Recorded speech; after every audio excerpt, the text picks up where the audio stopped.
Morning everyone, week 28 Brian McManus Real Estate Update, and we're going to get right into it. We've got a wee bit to cover this morning, and that's just a part of being week 2 plus a transitional marketplace, I would say, and that's, I'm looking at New South Wales in general. So, and a lot of my business is regional as well as city, so you've got to cover all markets. I came out of a seminar just in the last few days, and amazing how the market has made a move, a dramatic move really. Although it was forecast, and I forecasted it in May, you would have seen it on my videos where I predicted lending was going to change, and I did, but in saying that, I did predict it, but I didn't realise it was going to be as dramatic as it is. And just to highlight that, some of the lenders have actually retired, some of the brokers that I've dealt with over the years, and their replacements inside the businesses that literally have given finance to hotels in the regional areas for over 20 years. They're a little bit more brutal. And an example is a company I've been dealing with, and I got an email back. I gave them the submission as usual, business plans, all the last 3 year trading, profit and loss, ledgers, all that sort of stuff. And they came back to me, and remember, this is on the email that we were after finance for a hotel. So that's the title.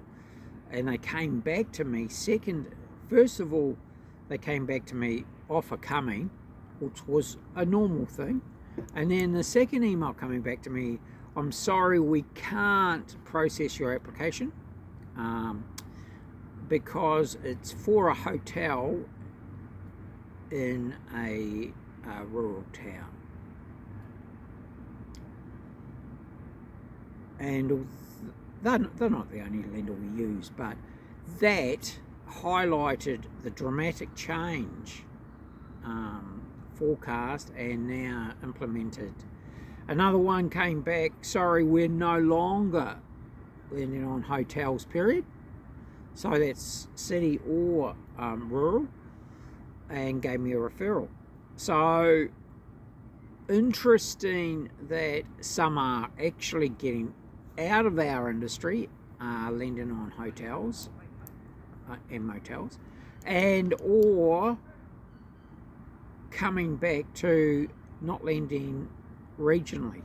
And one came back even further and gave me the criteria, and if they were to lend, it's on a minimum of 20,000 population. The town must have 20,000 people. What were some of the other criteria? Yeah, that was one of them. And so that then limits a lot of the Temora, Deniliquin,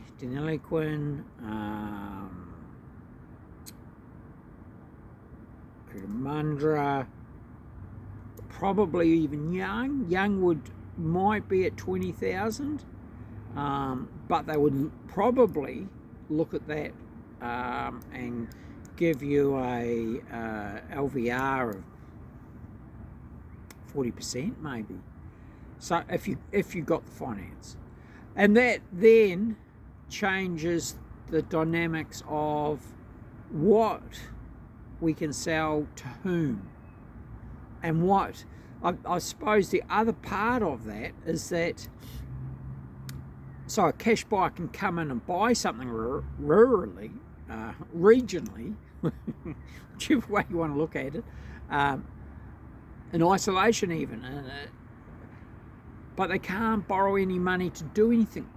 to the property. So, you know, you've seen on my videos for the last 36 months, I suppose, that I've been an advocate of the transportable cabins coming on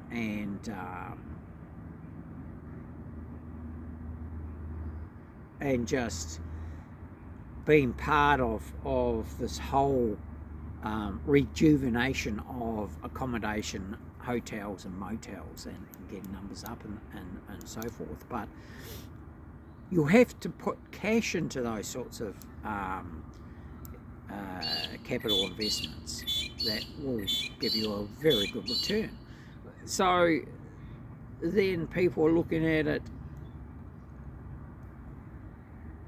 okay, I've got to buy it for X, let's say it's $1 million, and then I've got to spend $200,000 per 4 cabins. I've got to get them connected. So I'm up 1.2 million. So it adds up to, are they going to be ahead of their salary that they're walking away from? Or 2 salaries that they're walking away from. An average salary, let's say they're coming out of Canberra or somewhere like that, is 150,000 a year, so 300,000 net to them on a 40-hour week. So all these things kick in now and are making it a lot harder to attract buyers to take on hotels that are not showing the net return. And that's the people are looking not just a net return, but also the salary that the owners are drawing. So all these sorts of things are coming into the market of 25, 26. And saying that, you look at the money that's available to all the hotels and motels in the cities. So whether we get Wagga, Newcastle, Wollongong as cities, that'll be another part of the information. You know, I couldn't really drag that out of the people that were at the seminar, but I think it's going to, it may include those areas and it may not. So we're not too sure until we start doing deals as we move through. And saying all that, it is a matter of marketing. Our marketing's working really well. We're 10 million, over 10 million views on Google, which is awesome. But I think also an emphasis on being realistic on the way through.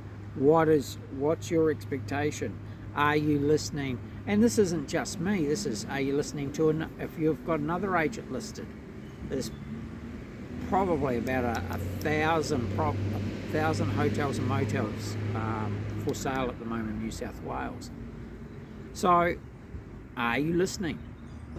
You know, there's a matter of, when you get to auction and you've got 3 or 4 buyers at this level and you're at this level, it's, did you listen to the feedback on the way through? And us as agents, we don't get paid until settlement. So we're sitting back trying to get the deal done.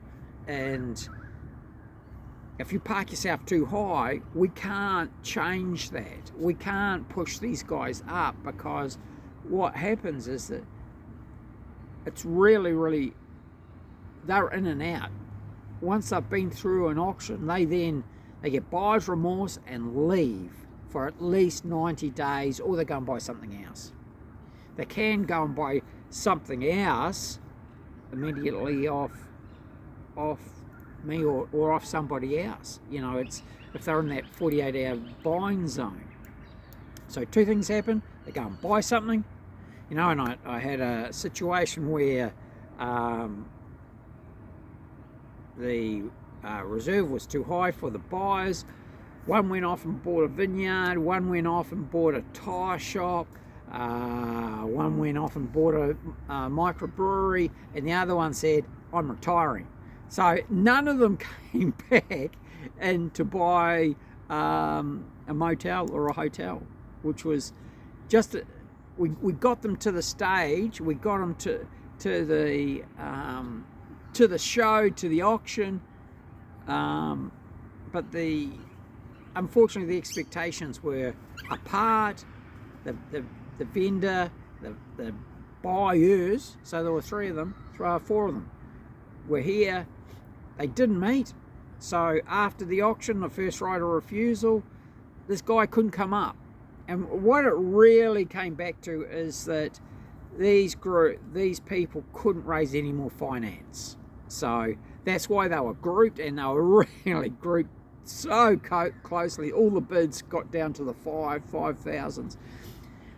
But on my reserve, and I imagine the other agents are very similar, we have 3 levels, and you have your reserve, you have what you won't take, and what you want me to come back, and in brackets that should be about 20% below your reserve, and then what you won't accept, which will be 20% below that middle figure.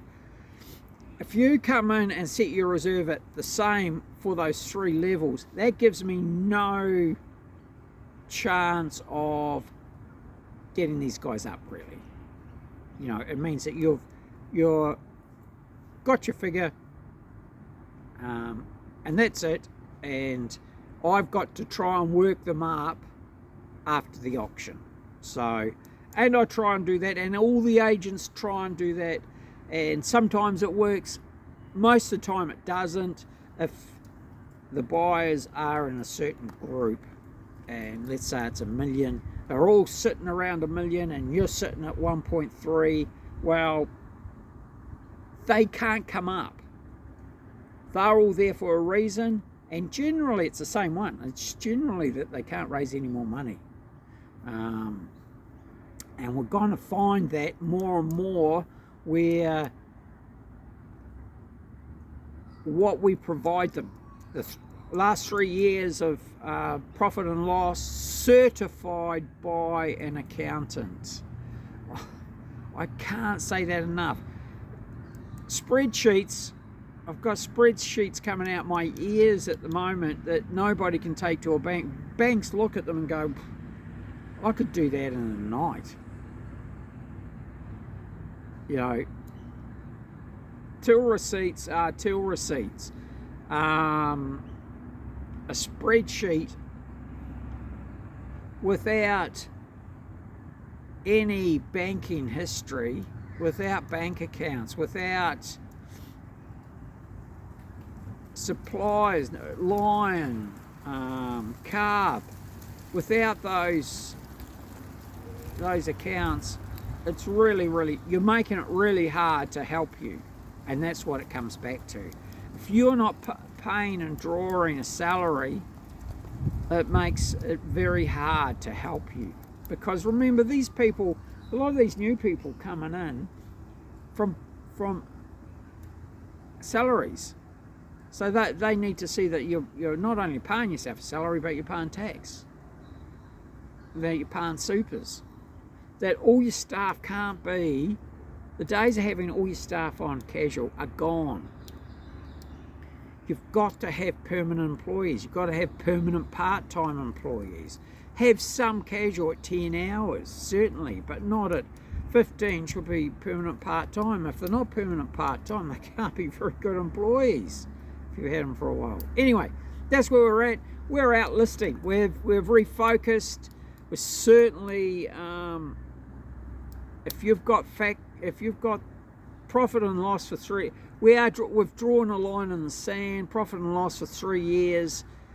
That's up front. We can't start marketing without that. If you don't have them, I don't know how you expect us to sell it. We are looking for, we've now got buyers. I suppose that's a big thing. We've got a lot of cash buyers. We need to get those people stock.